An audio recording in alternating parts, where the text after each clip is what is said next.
তার নাম শাহজাহান ভূঁইয়া। এরকম শাহজাহান বা ভূঁইয়া এদেশে অনেক। তাদের মধ্যে সবচেয়ে পরিচিত হয়ে উঠেছিলেন তিনি। নামের আগে বসেছিল একটি বিশেষ শব্দ।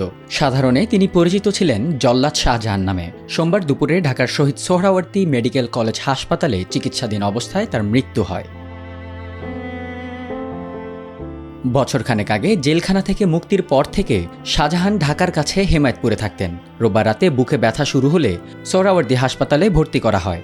সেখানে স্ট্রোক বা মস্তিষ্কের রক্তক্ষরণজনিত কারণে তার মৃত্যু হয়েছে। মরদেহ হাসপাতালের জরুরি বিভাগের মর্গে রাখা হয়েছে বলে জানিয়েছে হাসপাতাল কর্তৃপক্ষ। শাহজাহান জল্লাদ ছিলেন, কারা কর্তৃপক্ষ নিয়োজিত জল্লাদ।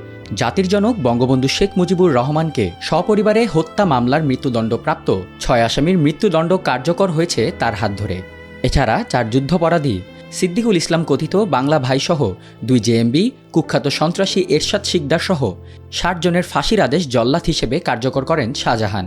এভাবেই তার নাম জল্লাদ হিসেবে প্রতিষ্ঠা পায়। শাহজাহান নিজেও দাগে আসামি ছিলেন। 1991 সালে প্রথম আটক হন তিনি। তার নামে 3 ডজন মামলা ছিল। এর মধ্যে একটি অস্ত্র মামলা, একটি ডাকাতি মামলা এবং বাকি 34টি হত্যা মামলা। বিচার কাজ দেরি হওয়ায় সাজা ছাড়াই 4 বছর হাজতি হিসেবে তিনি কারাগারে থাকেন। 1995 সালে তার সাজা হয় 143 বছরের। পরে 87 বছরের সাজা মাফ করে তাকে 56 বছরের কারাদণ্ড দেয়া হয়। সর্বোচ্চ আদালতের রায়ে মৃত্যুদণ্ডপ্রাপ্তদের নিজের হাতে ফাঁসি কার্যকর ও সশ্রম কারাদণ্ডের সুবিধার কারণে সেই সাজা 43 বছরে এসে নামে।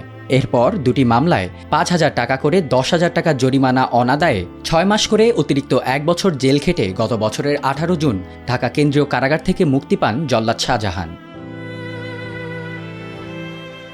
বাইরের জীবনটা অবশ্য তার জন্য খুব সুখকর ছিল না। 44 বছর কারাভোগের পর বাইরের জগতে এসে নানান প্রতারণায় পড়েন তিনি। অটোরিকশা কিনে দেওয়ার নাম করে তার টাকা মেরে দেয় তার ভাগ্নে। অনেক কষ্টে একটি চায়ের দোকান দিলেও সেটি টেকেনি। দোকানের কর্মচারী তার 30,000 টাকা নিয়ে পালিয়ে যায়। বিয়ে করেও সর্বশান্ত হন শাহজাহান। বিয়ের কাবিন 5 লাখ টাকা হলেও অভিযোগ আছে তার কাছে থাকা 10 লাখ টাকা স্ট্যাম্পে লিখিত নিয়ে পালিয়ে যান স্ত্রী সাথী আক্তার। কারাগারে কাজ করে এ টাকা সঞ্চয় করেছিলেন তিনি। শেষ দিকে খুবই অর্থাভাবে ছিলেন শাহজাহান। বেঁচে থাকার জন্য অপরিহার্য কোনো কিছুই পাননি। এসব নিয়ে তার হতাশা ছিল।